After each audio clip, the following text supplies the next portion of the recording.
Hello everyone, welcome to civil navigator. आज की class में हम लोग नॉर्थ अमेरिका के पॉलिटिकल मैप को डिस्कस करेंगे। नॉर्थ अमेरिका की शुरुआत यहाँ पनामा कंट्री से होती है। हालांकि हमने बेलिज से लेकर के पनामा तक के कंट्रीज को कवर कर लिया है जब सेंट्रल अमेरिका का मैप डिस्कस किया था। साथ ही साथ ये वाले जो आइलैंड कंट्री देख रहे हैं छोटे छोटे, इनको हमने करेबियन कंट्रीज़ के मैप में डिस्कस कर लिया था। आज की क्लास में हम लोग मैक्सिको, यूएस और कनाडा को डिस्कस करेंगे। ये देख रहे हैं ग्रीनलैंड।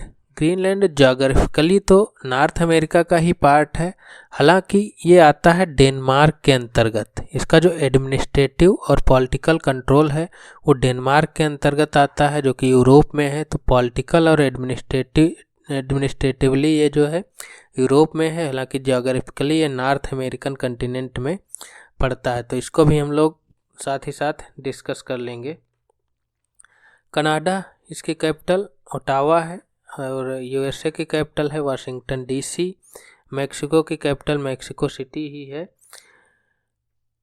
जो कनाडा की कैपिटल है ओटावा, ये पड़ती है इसके सेकंड लार्जेस्ट प्रोविंस में, ओंटारियो जिसका नाम है। तो फर्स्ट कौन सा है? ये रहा क्यूबेक। क्यूबेक जो है लार्जेस्ट है प्रोविंस किसका? कनाडा का। ये फ्रेंच टेरिटरी रहा है, तो यहाँ पे फ्रेंच बोली जाती है आज भी, और बाकी के कनाडा में बोली जाती है इंग्लिश। तो ये कनाडा की दो ऑफिशियल लैंग्वेज हैं, एक तो है इंग्लिश और दूसरी है फ्रेंच।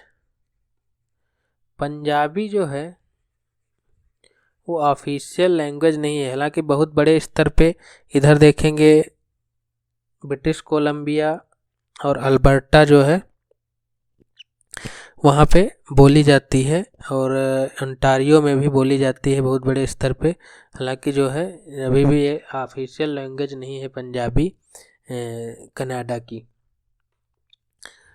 बॉर्डर डिस्कस कर लेते हैं हम। तो यूएसए और मैक्सिको के बीच में एक बहुत लंबा बॉर्डर है, लगभग 3145 किलोमीटर का लंबा बॉर्डर शेयर करता है यूएसए मैक्सिको के साथ, जिसमें से कुछ है नेचुरल बॉर्डर। यहाँ से देख रहे हैं ये पूरा का पूरा नेचुरल बॉर्डर है। जो एक रिवर है यहाँ पे, रिवर रियो ग्रांडे, वो बनाती है, और बाकी का ये मैन मेड बॉर्डर है।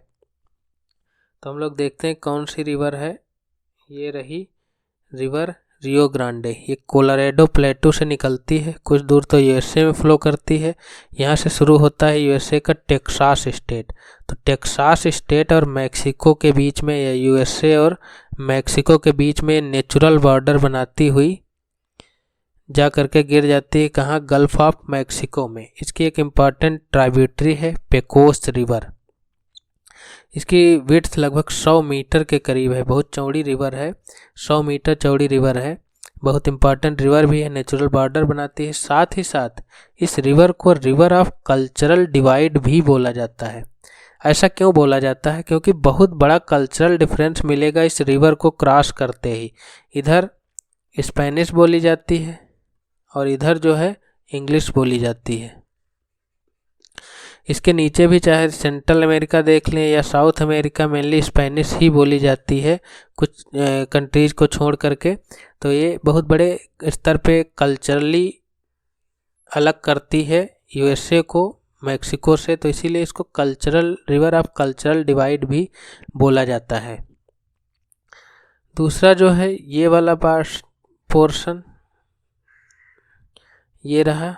तो टोटल लगभग 3145 किलोमीटर का बॉर्डर है, जिसमें से रियो ग्रांडे जो है वो 2053 किलोमीटर का नेचुरल बॉर्डर बनाती है। बाकी जो बचा वो ये मैन मेड बॉर्डर है। यहाँ पे देख रहे होंगे फेंसिंग की गई है, ये देख रहे हैं फेंसिंग। इधर करने की ज़रूरत नहीं क्योंकि नेचुरल बॉर्डर है, रिवर फ्लो होती है।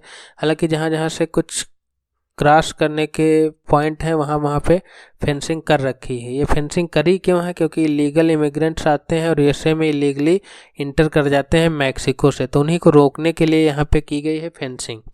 हालांकि फेंसिंग को भी लोग क्रॉस कर जाते हैं, कूद के उधर चले जाते हैं, तो उसको रोकने के लिए ही ट्रम्प बनवाने वाले थे यहाँ पे दीवार, कह रहे हम पूरी एक दीवार यहाँ से यहाँ तक बना देंगे।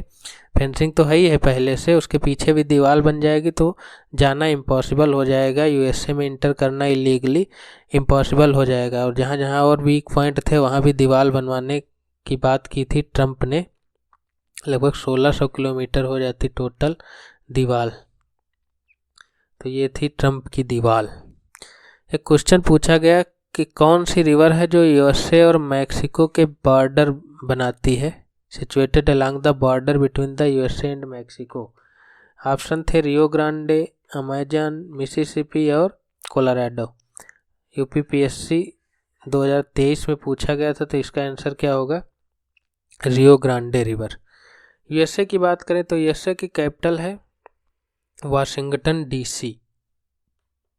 ये सिचुएटेड है, पोटोमैक रिवर देख रहे हैं छोटी सी, इसके इस किनारे पे सिचुएटेड है। कौन सा होगा, बायां किनारा होगा, लेफ्ट बैंक होगा। तो लेफ्ट बैंक पे पोटोमैक रिवर के इसकी कैपिटल जो है वाशिंगटन डीसी वो सिचुएटेड है। यूएसए में 50 स्टेट हैं, देख रहे हैं 50 स्टेट हैं। तो सबसे बड़ा स्टेट जो है उसका ये रहा अलास्का। अलास्का ये 49th स्टेट भी है यूएसए का और सबसे बड़ा स्टेट है। दूसरा सबसे बड़ा स्टेट है टेक्सास, ये देख रहे हैं टेक्सास। और ये रहा हवाई, ये 50th स्टेट है। ये पॉलिनेशिया जो ग्रुप ऑफ आइलैंड है उसमें मिलेगा आपको, पैसिफिक ओशियन के कंट्री आइलैंड कंट्री हैं, पॉलिनेशिया ग्रुप है उसमें मिलेगा हवाई। ये यूएसए का 50th स्टेट है। ये रही गल्फ ऑफ मैक्सिको। इसमें अगर यूएसए के देखना चाह रहे हो कि कौन कौन से स्टेट टच करते हैं तो ये रहा टेक्सास, ये रहा लुसियाना, मिसिसिपी, अल्बामा और ये रहा फ्लोरिडा। तो ये स्टेट हैं जो गल्फ ऑफ मैक्सिको को टच करते हैं। टेक्सास में एक जगह है ह्यूस्टन, HOUSTON, ह्यूस्टन। यहाँ पे महात्मा गांधी के नाम पे एक रोड का नाम भी पड़ा है, Mahatma Gandhi road, MG road. ये रहा लुसियाना, यहाँ पे एक शहर है न्यू ओरलांस। यहाँ पे बहुत बड़े स्तर पे इंडियन रहते हैं, भारतीय रहते हैं। तो ये हैं हमारे यूएसए के 50 स्टेट। ये देख रहे हैं ये कैलिफोर्निया। कैलिफोर्निया में एक शहर है जिसका नाम है लॉस एंजलस। जो हॉलीवुड देखते हैं, हॉलीवुड की मूवीज़ देखते हैं, वो हॉलीवुड इसी कैलिफोर्निया स्टेट के लॉस एंजलस में पड़ता है। ये हॉलीवुड का बोर्ड लगा है, इसी को देखने लोग जाते हैं, हॉलीवुड। अलास्का की बात करें तो अलास्का 49th स्टेट है। ये पहले रसिया के अंडर हुआ करता था, देख रहे हैं रसिया के अंतर्गत आता था। 1867 में रसिया को पता नहीं क्या सूझा, उन्होंने कौड़ी के भाव $7.2 मिलियन में इतनी बड़ी टेरिटरी ट्रांसफ़र कर दी यूएसए को। तो यूएसए को खरीद लिया, यूएसए ने खरीद लिया अलास्का को, किससे, रसिया से। कब, 18 अक्टूबर 1867 में। कुछ दिन तो यूएस की टेरिटरी बना रहा, बाद में 3 जनवरी 1959 को इसको यूएसए का 49th स्टेट घोषित कर दिया गया। तो अब ये एडमिनिस्ट्रेटिवली यूएसए के अंतर्गत आता है, 49th स्टेट बन चुका है अब। हालांकि तब जब बेचा था रसिया ने तब उसको नहीं पता था कि जो है यहाँ पे पड़ता है एक बिफोर्ट सागर, वहाँ पे तेल और गैस के बड़े भंडार हैं। तो अब वो पता चला है तो वो सब उन पे अधिकार यूएसए का हो गया। तो यूएसए और रसिया के बीच की दूरी ये देख रहे हैं मात्र 60 किलोमीटर ही है। ये बेरिंग स्टेट है, तो क्या 60 किलोमीटर ही है, नहीं और भी कम है। ये डिस्टेंस देख रहे हैं, ये तो 60 किलोमीटर है और ये है बेरिंग स्टेट, बेरिंग जल संधि। उसके बीच में एक आइलैंड पड़ता है डायमोडे आइलैंड। तो एक है बिग डायमोडे, वो रसिया के अंतर्गत आता है, और एक है लिटिल डायमोडे जो कि आता है यूएसए के अंतर्गत। और इन दोनों के बीच की डिस्टेंस जो है मात्र 3.8 किलोमीटर ही है। इन्हीं दोनों आइलैंड के बीच से गुजरती है हमारी इंटरनेशनल डेट लाइन। तो ये मात्र देखा जाए तो इनके बीच की डिस्टेंस यूएसए रसिया के बीच की 3.8 किलोमीटर ही है। हालांकि ये आइलैंड जो बिग डायमोडे और लिटिल डायमोडे है तो ये इनके बीच की डिस्टेंस तो 3.8 किलोमीटर ही है, लेकिन इनके बीच में जो टाइम डिफरेंस है वो पूरा एक दिन का है। ऐसा क्यों? क्योंकि बीच से इंटरनेशनल डेट लाइन गुजरती है, तो इधर से इधर जब क्रॉस करेंगे तो डेट बदल जाएगी। तो पूरा का पूरा एक दिन का डिफरेंस आता है इन दोनों के बीच में, टाइम डिफरेंस एक दिन का है। ये देख रहे हैं यूएसए का ही मैप है। ये यूएसए का ईस्टर्न कोस्ट है, ये है अटलांटिक ओशियन।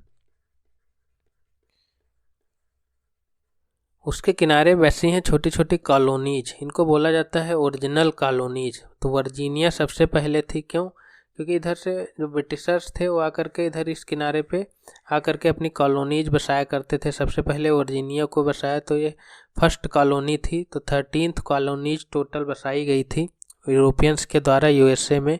कौन कौन सी? वर्जीनिया सबसे पहली, Massachusetts, new Hampshire, Maryland, Connecticut, road Delaware, north Carolina, south Carolina, New York, new Jersey, Pennsylvania और जॉर्जिया। तो इनको बोला जाता है 13 ओरिजिनल कॉलोनीज।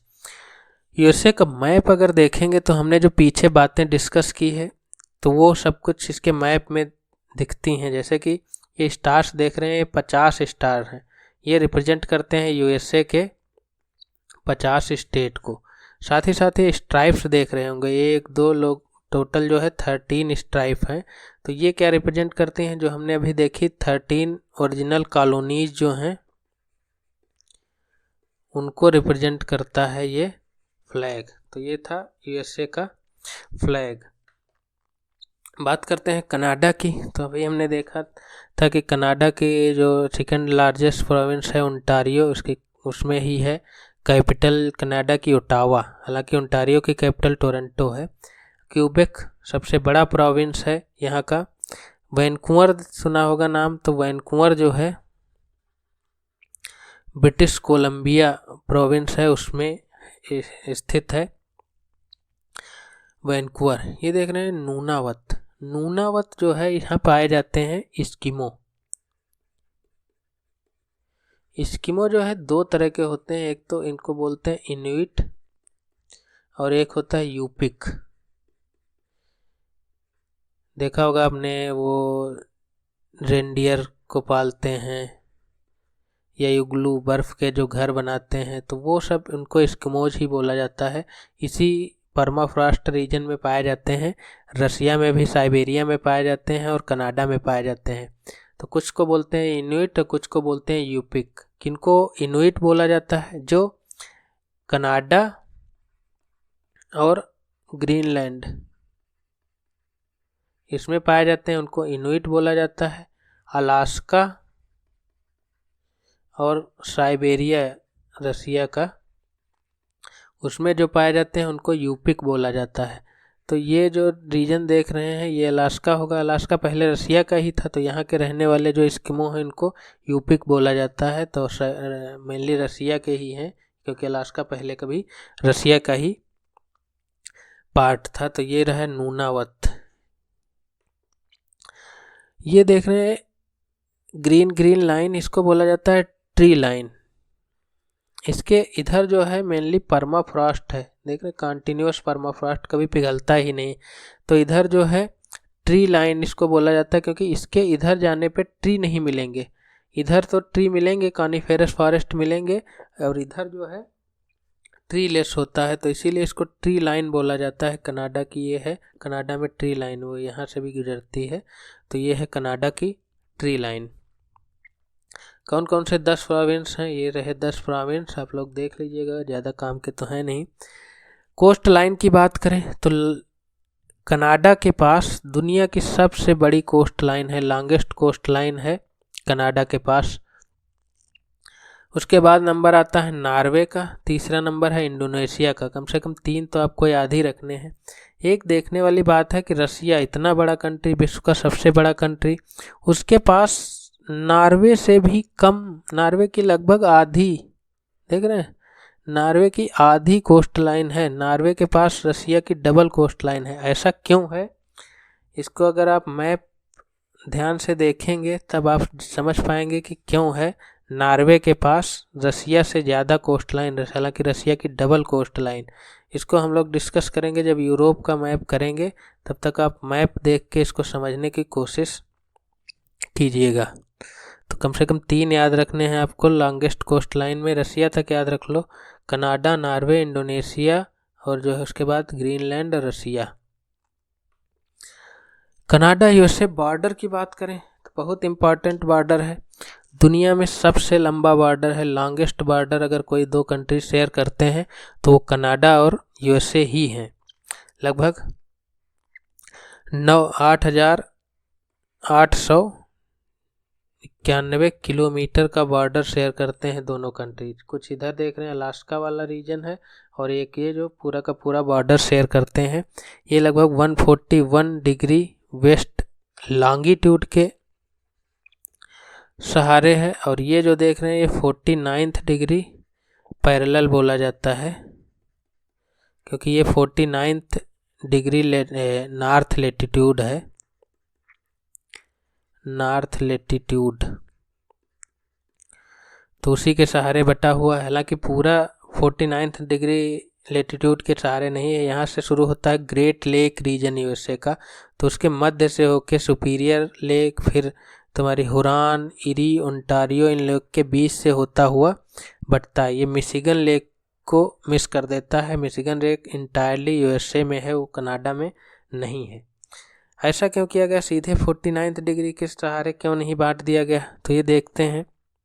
ये रही 45.7 डिग्री लेटीट्यूड, और ये रहा कनाडा का बॉर्डर।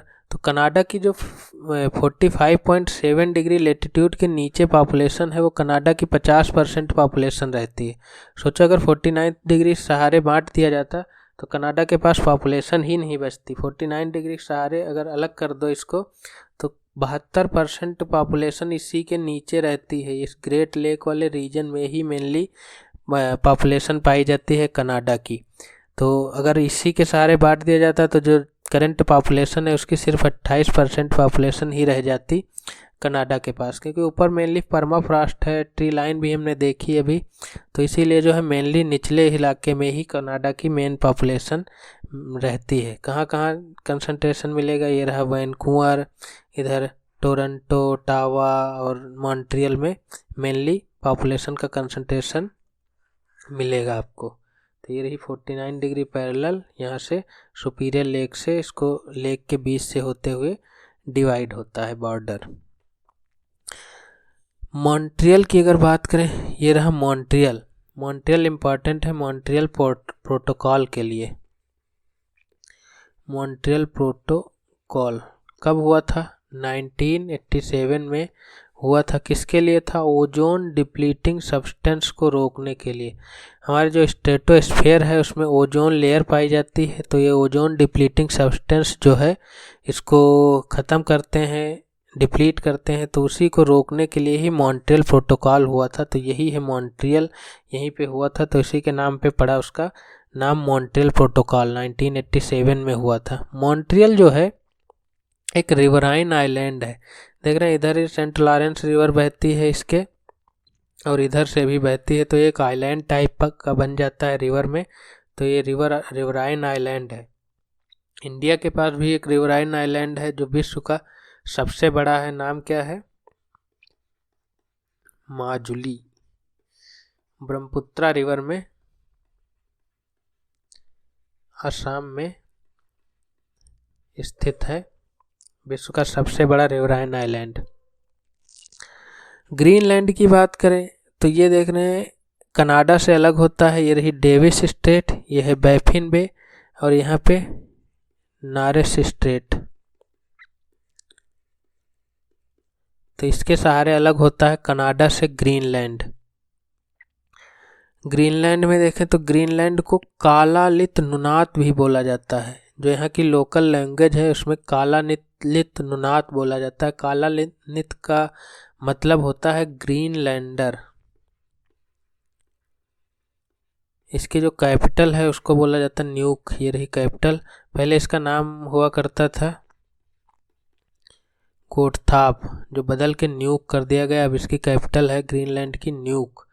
न्यूक अपने आप में एक प्रोविंस टाइप का भी है, 4 प्रोविंस है तो उसमें एक न्यूक भी है। तो ये था हमारा नॉर्थ अमेरिका कंटिनेंट का पॉलिटिकल एस्पेक्ट।